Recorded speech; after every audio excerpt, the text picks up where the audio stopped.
स्वास्थ्य मंत्रालय के अनुसार देश में कोरोना संक्रमण के 5,712 मामले आए सामने, जिनमें 12,974 मामले हैं सक्रिय। 2,230 लोग हुए कोरोना वायरस से ठीक।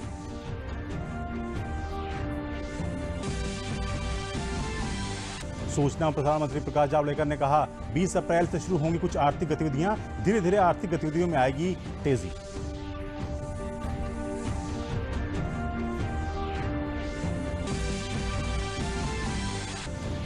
मुख्यमंत्री योगी आदित्यनाथ ने आज टीम 11 की बैठक में अधिकारियों से कहा कि उद्योगों को मिलने वाली सशर्त छूट में कड़ाई के साथ सोशल डिस्टेंसिंग मेंटेन करने के लिए की जाएगी निगरानी।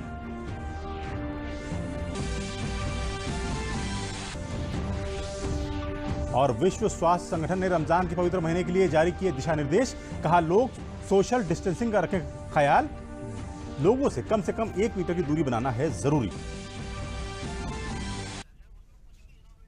नमस्कार, मैं दिलशाद। समाचार विस्तार से। स्वास्थ्य मंत्रालय के अनुसार देश में कुल कोरोना के 15,712 मामले सामने आए हैं, जिनमें से 12,974 सक्रिय हैं, जबकि 2,230 मरीज पूरी तरह से स्वस्थ होकर अपने घर जा चुके हैं। कोविड-19 के कारण भारत में अभी तक 507 लोगों की मौत हो चुकी है। सरकार की कोशिश है कोरोना के मामलों को नियंत्रण में रखा जाए। इसी वजह से लोगों से अपील की जा रही है कि वो अपने घरों में ही रहें।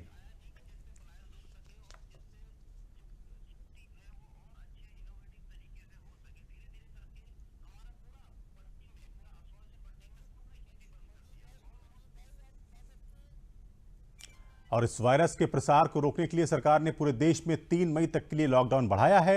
हालांकि 20 अप्रैल के बाद नियंत्रण में आने वाले क्षेत्रों में कुछ गतिविधियों को करने की छूट की घोषणा की गई है, लेकिन आज गृह मंत्रालय की ओर से एक आदेश जारी करते हुए कहा गया, ई कॉमर्स कंपनियों से कहा गया वो लॉकडाउन के दौरान गैर जरूरी सामानों की बिक्री नहीं कर पाएंगे। दरअसल सरकार हर उस गतिविधि पर नजर रखे हुए है जिनकी वजह से कोरोना के संक्रमण का खतरा पैदा होता है। यही कारण है कि ई कॉमर्स कंपनियों के लिए लॉकडाउन के दौरान ये प्रतिबंध लगाया गया है।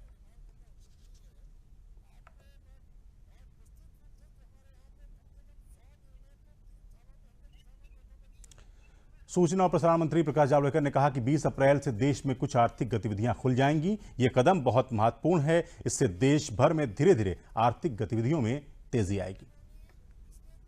कि जब आर्थिक गतिविधियां खासकर ग्रामीण इलाकों में शुरू होगी, जो खेती के लिए जरूरत है वो खेत से लेकर खलिहान से लेकर बाजार तक सब कुछ खुलेगा और प्रोसेसिंग तक। उसके बाद खुलेगा कल से उद्योग जो है ग्रामीण इलाकों में वो सब खुलेंगे, तो वहां रोजगार और बाकी सब होगा। कंस्ट्रक्शन, जहां कंस्ट्रक्शन हो रही है वहां सोशल डिस्टेंसिंग का नाम पालन करके वो भी शुरू होगा। इसके सिवा जिनके इंडस्ट्रियल इस्टेट्स है और इंडस्ट्रियल शेड्स है, ऐसे जगह भी काम शुरू होगा। तो मुझे लगता है कल से एक बड़ा काम अच्छा शुरू होगा और उसका परिणाम होगा। उन्होंने कहा कि सरकार गरीबों और किसानों के हित के लिए बहुत सारे काम कर रही है। किसान के खरीद की व्यवस्था की है, किसान को जो सहायता देनी है वो दे रहे हैं। किसान सम्मान निधि 6,000 रुपए दे रहे हैं और उसके साथ साथ किसान और गरीब परिवारों के लिए अनेक सहूलतें दी है। तो किसान को उसकी फसल बाजार में जाना, यही तो सबसे जरूरत है, वो अभी हो रहा है। और उसके कर्जा और बाकी सारा मिलते रहना, ये भी जरूरत है, ये पूरी हो रही है। प्रकाश जावड़ेकर ने यह भी उम्मीद जताई कि शहरी क्षेत्रों में भी आर्थिक गतिविधियां जल्द शुरू होंगी। उससे देश में एक विश्वास निर्माण होगा शहरों में भी कि हम भी जल्दी मात देंगे कोरोना को, तो हमारे यहाँ भी जल्दी इकोनॉमिक एक्टिविटी शुरू होगी। तो ये आर्थिक गतिविधियां शुरू होने का बड़ा लाभ है और देश का गाड़ी चल पड़ी है, ऐसा हम कह सकते हैं। प्रकाश जावड़ेकर ने यह भी कहा कि आरोग्य सेतु ऐप को 6 करोड़ से ज्यादा लोग इस्तेमाल कर रहे हैं। यह ऐप कोरोना के खिलाफ जंग में अहम भूमिका निभाएगा। आरोग्य सेतु 6 करोड़ लोगों ने लगभग 6-8 दिनों में डाउनलोड किया। इसका मतलब ये है कि लोग समझ गए हैं इसका उपयोग है। इस ऐप से क्या होगा, अगर फोन में आपका ये ऐप है जो भरने के लिए 5 मिनट लगते हैं, और अगर ये ऐप है तो और इधर आपके आज आसपास मुख्यमंत्री कोई योगी कोरोना आदित्यनाथ से ने टीम संक्रमित 11 की बैठक में अधिकारियों को कल से कुछ उद्योगों को मिलने वाली सशर्त छूट के संबंध में निर्देश दिए कि किस तरीके से लॉकडाउन और सोशल डिस्टेंस मेंटेन करते हुए छूट दी जाए ताकि लॉकडाउन का उद्देश्य प्रभावित ना हो। मुख्यमंत्री ने दूसरे प्रदेशों से आए करीब 5 लाख प्रवासी मजदूरों की चिंता करते हुए निर्देश दिए कि आगे ग्रामीण क्षेत्रों में उनके लिए रोजगार की संभावनाएं तलाशी जाएं। इसके लिए कृषि उत्पादन आयुक्त की अध्यक्षता में 4 सदस्यीय कमेटी बनाने के निर्देश दिए गए। ये कमेटी ग्रामीण क्षेत्र में प्रवासी मजदूरों के लिए रोजगार के अवसर पर अपनी सिफारिश देगी ताकि मजदूरों का व्यक्तिगत स्वावलंबन हो सके और ग्रामीण अर्थव्यवस्था को भी मजबूती मिले। मुख्यमंत्री ने टीम 11 की बैठक में निर्देश दिए कि हर जिले में बच्चों, किशोरों, कन्याओं और गर्भवती महिलाओं के लिए बाल विकास पुष्टाहार की डोर स्टेप डिलीवरी सुनिश्चित करें। इसके लिए पुष्टाहार हर जिले में पहुंच चुका है, उन्हें लाभार्थियों तक होम डिलीवरी के जरिए पहुंचाने की व्यवस्था करें। और विश्व स्वास्थ्य संगठन ने शुरू होने वाले रमजान के पवित्र महीने के लिए दिशा निर्देश जारी किए हैं। विश्व स्वास्थ्य संगठन ने कहा है कि सामाजिक और धार्मिक जो समारोह हैं उनको रद्द करना एक बेहद जरूरी कदम है। लोगों को हर समय कम से कम 1 मीटर की दूरी बनाकर रखनी चाहिए। शारीरिक संपर्क से बचने के लिए अभिवादन के अन्य साधनों को अपनाया जा सकता है, जैसे कि दूर से हाथ मिलाना, सर हिलाना और अस्वस्थ और बूढ़े लोगों को अतिरिक्त सावधानी बरतनी चाहिए और उन्हें किसी भी सभा में जाने से बचना चाहिए। पहले से उच्च रक्तचाप यानी हाई ब्लड प्रेशर या फिर डायबिटीज से जूझ रहे लोगों को भी ऐसी जगहों में जाने से बचने के लिए कहा गया है। अगर किसी बीमार व्यक्ति की पहचान किसी घटना में हो जाती है तो तत्काल संपर्क ट्रेसिंग की सुविधा होनी चाहिए। WHO ने कहा कि जरूरतमंदों को ज़कात या दान देते समय शारीरिक दूरी निभानी चाहिए। इसका अभ्यास करना चाहिए। इफ्तार भोज के आयोजन के बजाय पैक्ड फूड होते हैं उसे परोसा जाया चाहिए। WHO ने यह भी कहा कि स्वास्थ्य आहार का पालन किया जाए और हर समय अपने आप को हाइड्रेट रखना चाहिए। और इधर सहारनपुर में कोरोना वायरस का खतरा दिनों दिन बढ़ता ही जा रहा है। आज सुबह आई 17 और बीती शाम आई 14 कोरोना सैंपल की पॉजिटिव रिपोर्ट आने के बाद अब जनपद में कोरोना मरीजों की संख्या बढ़कर 80 हो गई है। सहारनपुर के मुख्य चिकित्सा अधिकारी डॉक्टर BS सोढ़ी ने बताया कि national institute of biological Noida से प्राप्त 153 सैंपल रिपोर्ट्स में से 17 कन्फर्म कोरोना पॉजिटिव और एक प्रिजम्पटिव पॉजिटिव रिपोर्ट्स आई है। उन्होंने बताया कल शनिवार को भी 183 लोगों की रिपोर्ट्स लिस्ट आई थी, जिनमें 2 लोगों की पॉजिटिव और 14 लोगों की कंफर्म रिपोर्ट पॉजिटिव आई थी। मुख्य चिकित्सा अधिकारी ने बताया कि जिन 3 लोगों की पॉजिटिव रिपोर्ट आई है उनके दोबारा 5 दिन बाद फिर से सैंपल लेकर जांच के लिए भेजा जाएगा। फिलहाल इन 3 मरीजों को अलग से इलाज के लिए भेज दिया है। लिस्ट हमें 153 लोगों की नोएडा से प्राप्त हुई है, जिसमें से एक प्रिजम्पटिव पॉजिटिव है और 17 कोरोना पॉजिटिव केस हैं। ऐसे ही जो कल लिस्ट आई थी उसमें 2 प्रिजम्पटिव पॉजिटिव थे, तो इन लोगों को दोबारा से एक बार सैंपल लिया जाएगा 5 दिन के बाद, फिर भेजा जाएगा कि उनका क्या निष्कर्ष निकलता है। इन तीनों को अलग से वहाँ पर रख दिया गया है। इस तरीके से 63 कंफर्म पॉजिटिव कल के हैं और आज के कंफर्म पॉजिटिव 17 हैं, तो टोटल केसेस 80 हमारे कंफर्म पॉजिटिव हैं और 3 प्रिजम्पटिव पॉजिटिव हैं, जिनको इनके सैंपल दोबारा से लेकर हम भेजेंगे। तो टोटल हमारे ज़िले के कंफर्म पॉजिटिव केसेस 80 हैं। कोरोना से बचाव के लिए देश भर में लागू लॉकडाउन के बीच 22 मार्च से एक फ्रांसीसी परिवार महाराजगंज में फंसा हुआ। ये परिवार फरवरी में अपने देश से यात्रा पर निकला था और टूरिस्ट वीजा पर भारत आया था। ये परिवार 25 मार्च को नेपाल जा रहा था, लेकिन कोरोना के कारण अंतर्राष्ट्रीय सीमा सील होने की वजह से वो नहीं जा पाए, जिसके बाद से ही ये जिले के लक्ष्मीपुर गांव के एक मंदिर में रुक गए। वहीं प्रशासन को जानकारी होने के बाद इनका स्वास्थ्य परीक्षण भी करवाया गया और पूरा परिवार पूरी तरह से स्वस्थ। इस फ्रांसीसी परिवार का कहना है कि जब लॉकडाउन खत्म होगा तो एक बार फिर से वो नेपाल की यात्रा पर निकलेंगे। विश्व में फैले कोरोना को लेकर ये परिवार भी काफी चिंताग्रस्त है और प्रतिदिन भगवान भोलेनाथ की पूजा कर विश्व को कोरोना वायरस से निजात दिलाने के लिए प्रार्थना भी करते हैं।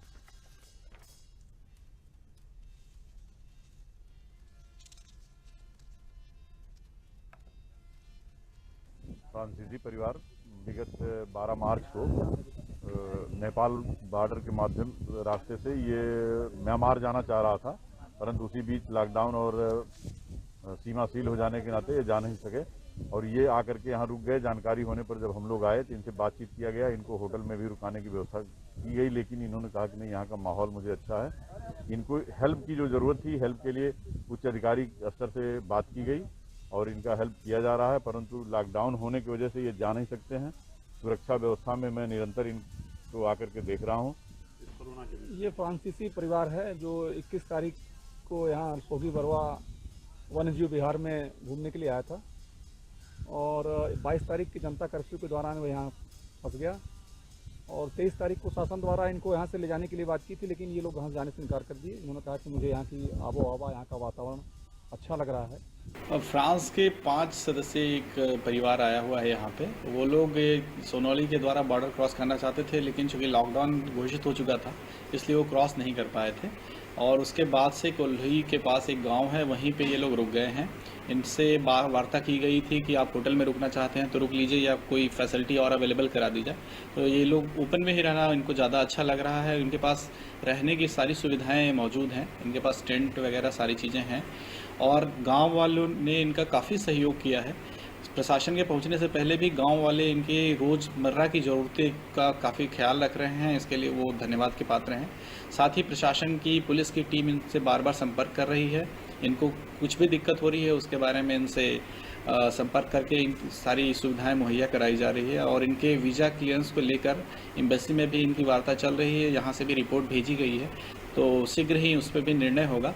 लेकिन एक चीज़ और मैं ऐड करना चाहूँगा कि ये लोग काफ़ी खुश हैं यहाँ पे और किसी से भी इनकी कोई दिक्कतें नहीं हैं। और We are very lucky to be here with lockdown because people of this village are very friendly. They give everything of my family as they don't want any money. They give fruits, vegetables, Baba take care, cook for my family. We have everything and we wait to go to Nepal when Nepal open.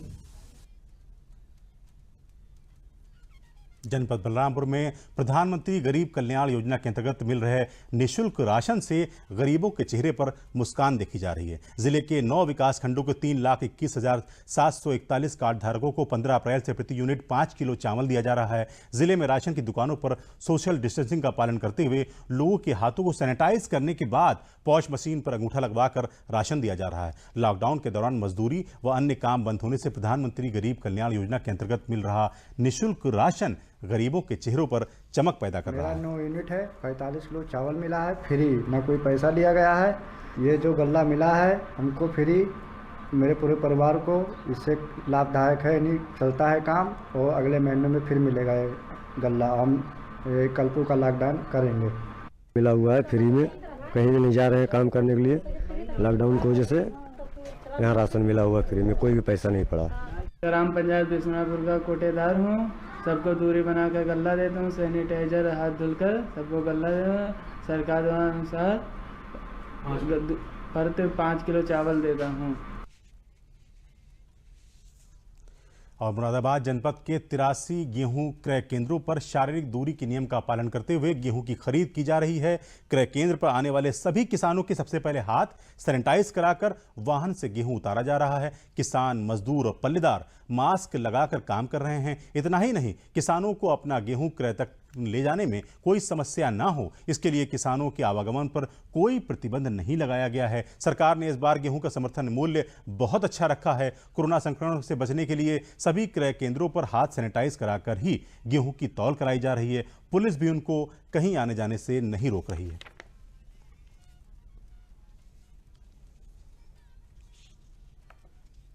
देखिए, किसान हमें किसान है और किसानों पर गेहूं इस टाइम जो है हमारा कट रहा है और निकल भी चुका है। तो कुछ हमें पैसे की जरूरत पड़ी थी तो हम क्रय केंद्र लेके गए। हमें रास्ते में किसी ने नहीं रोका, जैसे कि मोदी जी ने आदेश दिया था कि किसानों को जो है छूट दी जानी चाहिए। तो हमें वहाँ पर गए। हम वहाँ पर जाने के बाद में हमारे हाथ भी सैनिटाइज कराए उन्होंने सोशल डिस्टेंसिंग का भी पालन कराया और फिर वहाँ जो पानी वानी की व्यवस्था भी बहुत अच्छी थी वहाँ पर, और इससे हम लोग काफ़ी खुश हैं। इस साल गेहूं का मूल्य अच्छा रखा है और वहाँ पर जो गेहूं क्रय केंद्र केंद्र है वहाँ पर व्यवस्था पूरी सही है, बैठने उठने की, पानी की व्यवस्था भी है, सैनिटाइज भी है। साहब और नए वर्षों की अपेक्षा जो इस साल जो ले गए इस साल तो बहुत ही सहूलियत है, मतलब चीज है। और तुम्हारे की दूर खड़ा करवा रहे हैं, 1 मीटर 1.5 मीटर का गैप करवा रहे हैं लोगों के बीच में। और जो हाथ धुलने के लिए जो साहब सैनिटाइजर है इसका इस्तेमाल करा रहे हैं कर्मचारी। और बेहतर है, अच्छी है चीज है और दाम भी ठीक है किसान के। और जनपद में तो 83 क्रय केंद्र अनुमोदित किए गए जिलाधिकारी महोदय द्वारा, जिसमें से 81 क्रय केंद्रों पर सभी व्यवस्थाएं पूर्ण हैं। यूपी स्टेट एग्रो द्वारा अपने 2 क्रय केंद्र मंडी मुरादाबाद तथा बहादुर नगर चौराहा 2 जगह केंद्र प्रभारियों की तैनाती भी नहीं की गई है।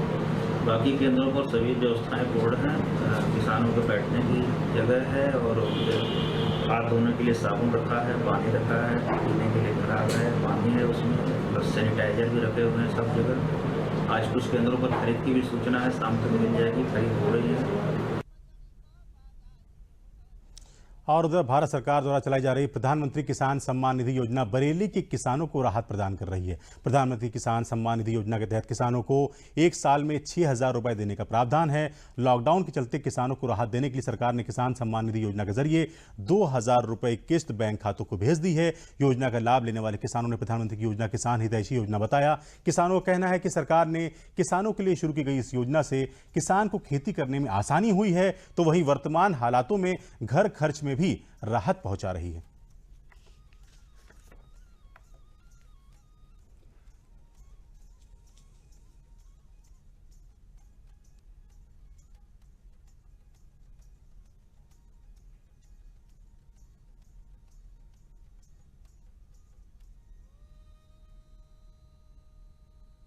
दरअसल अभी देखिए ये किसान निधि से अभी वर्तमान समय में जो लॉकडाउन चल रहा है इसमें ये निधि बहुत बड़ा सहारा बन के किसानों की उभरी है, बहुत बड़ा सहारा बनी है।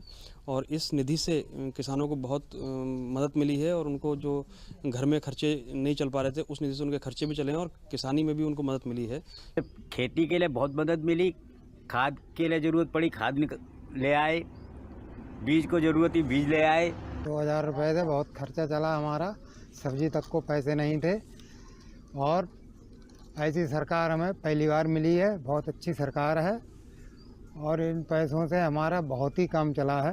अरे इतनी मदद मिली, मैं 1-1 रुपया को परेशान है या कोरोना की वजह से और सब्जी फब्जी के टाइम बहुत ही ज़्यादा दिक्कत थी, तो 2 रुपये से हमारा बहुत ही ज़्यादा काम चलो है। और अब बात गोंडा जनपद में गेहूं क्रय केंद्रों का संचालन 15 अप्रैल से शुरू हो गया है, जहां किसानों द्वारा गेहूं का विक्रय शुरू किया गया है। इस बार सरकार ने पूरी तरह से पारदर्शिता बरती है।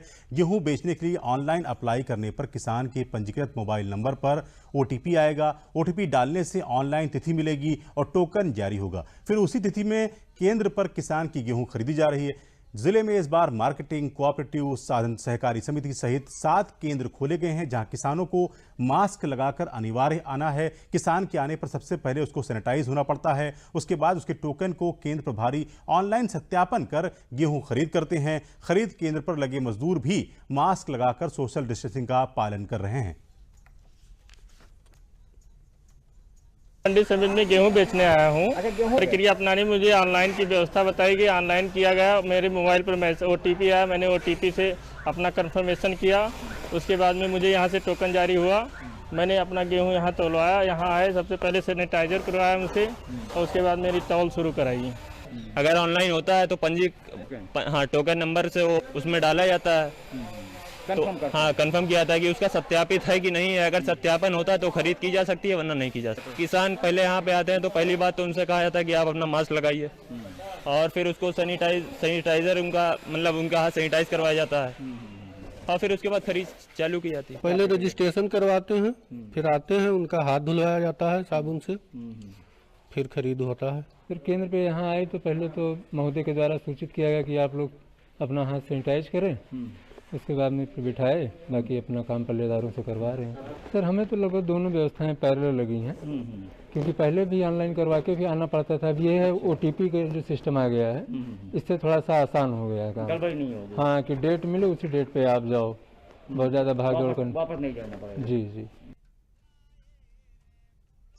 दरअसल कोरोना वायरस के कारण देश भर में चल रहे लॉकडाउन के दौरान कोई भी गरीब परिवार भूखा न सोए, इस उद्देश्य से प्रधानमंत्री ने देश की 80 करोड़ जनता को सरकार की ओर से प्रति परिवार को उसके प्रति यूनिट पर 5 किलो चावल फ्री देने के निर्देश जिला प्रशासन को दिए हैं। किंतु गरीबों के लिए चलाई गई योजना फर्रुखाबाद में घटतौली और कालाबाजारी की शिकार हो गई। लॉकडाउन के दौरान गरीबों को राहत देने हेतु प्रधानमंत्री ने प्रधानमंत्री गरीब कल्याण योजना के तहत प्रति व्यक्ति 5 किलो निःशुल्क चावल वितरित करने की योजना के अंतर्गत जनपद में 15 अप्रैल से राशन बांटने की योजना शुरू की। लेकिन जनपद के अधिकांश कोटेदार प्रति यूनिट 5 किलो के स्थान पर 4 किलो या फिर चावल बांटने से ही मना कर रहे हैं। इसी के साथ ही जहां चावल बांटा भी जा रहा है तो घटतौली के चलते किसी गरीब को पूरा राशन नहीं मिल पा रहा है। जिलाधिकारी मानवेंद्र सिंह ने जिले के 17 कोटेदारों को निलंबित कर दिया है। स्पष्ट संदेश है कि कहीं भी गड़बड़ी पाई जाएगी उसके ऊपर कड़ी कार्रवाई की जाएगी। दूसरी बात 3 FIR भी हमने दर्ज कराई थी 3/7 में, तो भविष्य में भी कहीं पर कोई शिकायत पाई तो कड़ी कार्रवाई होगी। यहाँ पर जो सेक्टर मजिस्ट्रेट बनाए गए थे DPRO साहब, उनके द्वारा सूचना मिली है कि मतलब यहाँ जो सरकार की तरफ से निःशुल्क चावल का जो वितरण किया जा रहा है 5 किलो पर यूनिट के हिसाब से जी, उसमें कोटेदार द्वारा कुछ घटतौली की जा रही है जिसकी उनकी सूचना के आधार पर तुरंत मौके पर पहुँचा गया। सीनियर वरिष्ठ बाट माप निरीक्षक मेरे साथ थे, क्षेत्रीय खाद्य अधिकारी थे जी, और पूर्ति निरीक्षक कायमगंज, पूर्ति निरीक्षक सदर, इन लोगों के साथ मैं टीम मतलब मौके पर पहुँचे जी। पहुँचकर मतलब दुकान का स्थलीय जांच की गई, स्थलीय सत्यापन किया गया जी। मौके पर प्रथम दृष्टया घटतौली पाया गया जी, जिसमें मतलब एक उदाहरण के तौर पर हम लोग 15 किलो तौलवाए तो इनका जो बाट माप था उस पर मतलब 13 किलो 600 ग्राम निकला जी। 10 किलो की जगह पे 11 किलो तौल के दे रहे। हाँ, मतलब इनका जो काटा है उसमें मतलब 10 kg का वजन 11 kg से उतर रहा था जी, जो कि नियम विरुद्ध है। इसका हम लोग कड़ाई से संज्ञान लिए हैं और इस दुकान के संदर्भ में गहन जांच हो गई है। यहाँ लाभार्थियों का बयान भी लिया गया है जी। वहीं बहराइच में प्रधानमंत्री गरीब कल्याण अन्न योजना अंतर्गत बढ़े लॉकडाउन के इस दूसरे चरण में सोशल डिस्टेंसिंग का अनुपालन करते हुए शहरी एवं ग्रामीण क्षेत्रों में उचित दर विक्रेताओं द्वारा सभी कार्ड धारकों को सैनिटाइजेशन के उपरांत प्रति यूनिट 5 किलो चावल का वितरण सुचारू रूप से किए जाने से गरीब और असहाय सहित सभी कार्ड धारकों को लाभ मिल रहा है। लॉकडाउन का पीरियड दोबारा 3 मई तक बढ़ने के साथ प्रत्येक जगह रोजमर्रा मजदूर पेशा एवं रेहड़ी व ठेला लगाकर रोजी रोटी कमाने वालों के सामने समस्याओं का अंबार खड़ा हो गया। ग्रामीणों ने बताया कि चावल तो उन्हें मिल रहा है पर कोटेदार द्वारा परिवार के हिसाब से न देकर राशन कार्ड पर दर्ज यूनिट के हिसाब से देने से समस्या उत्पन्न हो रही है। वितरण किया 100 कार्ड थे यहाँ डिहुआ में, हमने फ्री किया 159 कार्ड आईनी में हैं उसको फ्री वितरण किया है और 321 कार्ड हैं पात्रता में मैंने दवा छिड़काया है। यहाँ फ्री अंत्योदय वाला मिला है, मौज अहमद सरकार ने दिया है। सरकार योगी सरकार अच्छी सुविधाएं दे रही है जनता को। हाँ। दीवा सर बहादुर 35 किलो 20 किलो गेहूँ 15 किलो चावल लिया। कोई पैसा नहीं, 3 रुपये में चावल मिला था, 2 रुपये में गेहूँ मिला, 3 रुपये किलो गेहूँ 3 रुपये में चावल। मोदी जी ने ये कहा कि जो रोजमर्रा जिंदगी व्यतीत करते हैं, रोजगार फेरी वाले जो रोज कमाते हैं रोज खाते हैं, उनके लिए उन्होंने विशेष तौर से व्यवस्था की है, जिसके तहत आज राशन की दुकानों पर प्रति यूनिट 5 किलो चावल दिया जा रहा है। 5 किलो चावल मोदी ने दिया है, हमको 5 किलो चावल मिल रहा है और इससे बहुत परेशानी है। हम लोगों ने आज 15 अप्रैल से निःशुल्क खाद्यान्न का वितरण शुरू किया है, जिसके अंतर्गत प्रत्येक कार्ड धारक को उसके कार्ड में जितनी यूनिट है प्रति यूनिट 5 किलोग्राम चावल फ्री दिया जाना है। किसी भी कार्ड धारक को इसका मूल्य नहीं अदा करना है और ये वितरण हमारा 15 तारीख से लेकर 25 तारीख तक चलेगा। जिन लोगों का किसी वजह से अंगूठा नहीं लग पाएगा ई-पॉस मशीन में, तो लोग 26 तारीख को प्रॉक्सी के माध्यम से ये मुफ्त खाद्यान्न प्राप्त कर सकते हैं। इसके अंतर्गत हम लोग जो है जनपद के 6,87,000 लगभग राशन कार्डों में दर्ज कुल 25,97,716 यूनिट को फ्री खाद्यान्न देने वाले हैं। प्रत्येक यूनिट जो ये लगभग 26 लाख के आसपास है, उनको 5 किलो चावल मुफ्त मिलेगा। वाकई देश इस वक्त कोरोना संक्रमण की चपेट में है। आम जनता के साथ ही देश के किसानों के लिए ये बेहद मुश्किल भरा वक्त है। मोदी सरकार ने प्रधानमंत्री किसान सम्मान निधि योजना के तहत लॉकडाउन शुरू होने के बाद से लेकर अब तक 8 करोड़ 31 लाख रजिस्टर्ड किसानों के खातों में 2000 रुपए की पहली किस्त जमा कर दी है। केंद्र सरकार की जन कल्याणकारी योजना से जनपद एटा भी अछूता नहीं है। जनपद के लाखों किसान ऐसे संकट की घड़ी में योजना की पहली किस्त 2000 रुपए किस्त पाकर खुश नजर आ रहे हैं। उन्हें रुपयों से किसान अपनी खेती किसानी के लिए जरूरत के सामान खरीद कर अपना काम चला रहे हैं।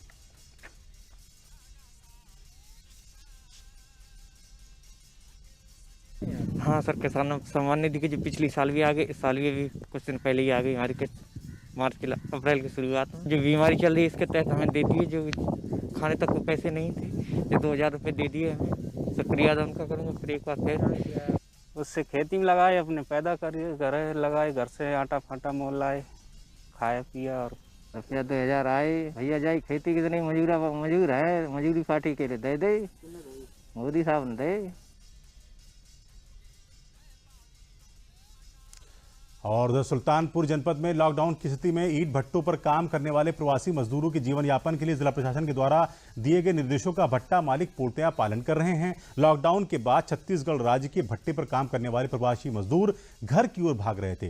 तभी जिलाधिकारी ने सभी भट्टा मालिकों को अपने मजदूरों के खाने पीने की व्यवस्था किए जाने के निर्देश दिए थे। मुख्यमंत्री ने ऐसे मजदूरों को खाद्यान्न व सामुदायिक भोजनालय से लंच पैकेट दिए जाने के निर्देश दिए थे, जिनकी सूची राजस्व लेखपाल ने अधिकारियों को सौंप दी थी। लेकिन अब तक इन मजदूरों को कोई सरकारी सहायता नहीं मिली है। फिलहाल भट्टा मालिकों के संरक्षण में मजदूरों का जीवन यापन बेहतर ढंग से चल रहा है। सोशल डिस्टेंस का पालन करते हुए ये मजदूर अपना काम भी कर रहे हैं।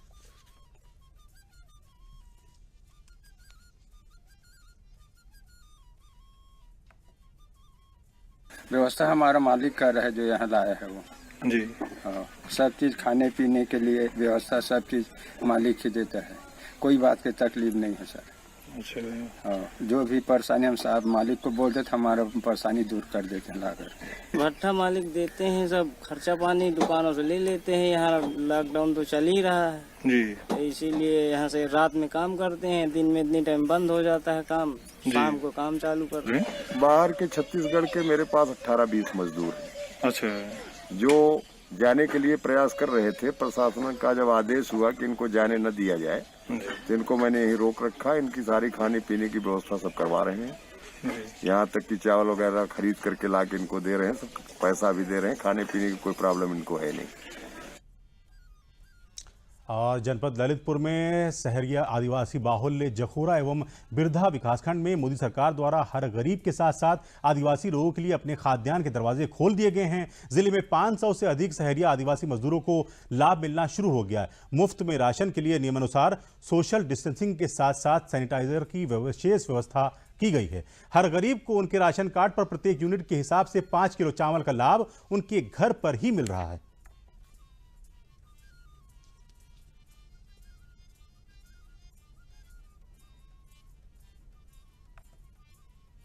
बोलते हैं जी, ये मोड़ मोड़ान खिलाने चावल देते हैं तो उसकी बहुत मजदूरी करते हैं। उनकी धन्यवाद। बाल बच्चे पालते हैं, बच्चा 3 महीनों तक ना चावल खाते हैं तो कोई खा सकते हैं आप लोग। और मजदूरी का काम बंद है, आप बाहर निकल सकते हैं और भीतर रहेंगे तो बाल बच्चों को पालन पोषण तुम करो, उनका धन्यवाद रखिए। और तुम ये कह रहे हैं हमें सब फ्री मिल रहा है, हम घर बैठे ही मुझे राशन मिल रहा है प्रधानमंत्री योजना से। मुझे कोई दिक्कत नहीं, घर बैठे ही बीमारी से छुटकारा पाना है, इसलिए हम घर हैं। क्या क्या मिल रहा है? 5 किलो, जैसे हम 5 सदस्य हैं, हमारे 2 लड़का 1 लड़की है, 5-5 किलो चावल मिल रहे हैं, फ्री में दे रहे हैं। 5 किलो हमारे पति के लिए, 5 किलो हमारे लिए, 5-5 किलो हमारे बच्चों के लिए मिल रहा है। प्रधानमंत्री गरीबों के लिए सहायता कर रहे हैं और वो शहरिया हैं जो वो सब ग्रामवासी वो घर से बाहर ना निकलें। कोरोना वायरस चल रहा है, अपना प्रधानमंत्री सबको खाना दे रहा है, सबको चावल दे रहा है खाने के लिए। कोई भी बाहर ना निकलें।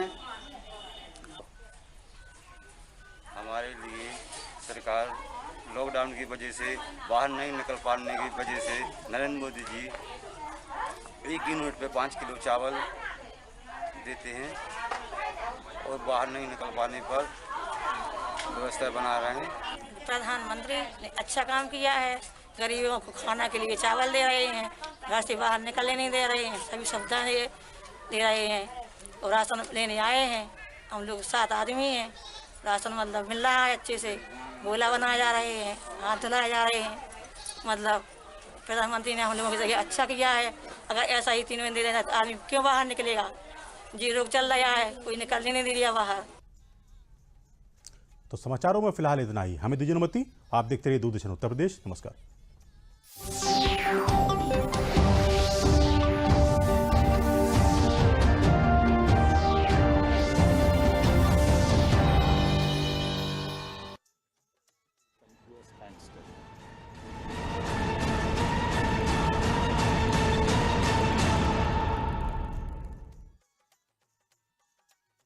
डीडी फ्री डिश, भारत की एकमात्र फ्री डीटीएच सर्विस। अब देखिए आपके अपने पसंदीदा channel DD news channel number 1 पर, डीडी नेशनल चैनल नंबर 2 पर, डीडी भारती चैनल नंबर 60 पर और डीडी इंडिया चैनल नंबर 84 पर। DD free dish.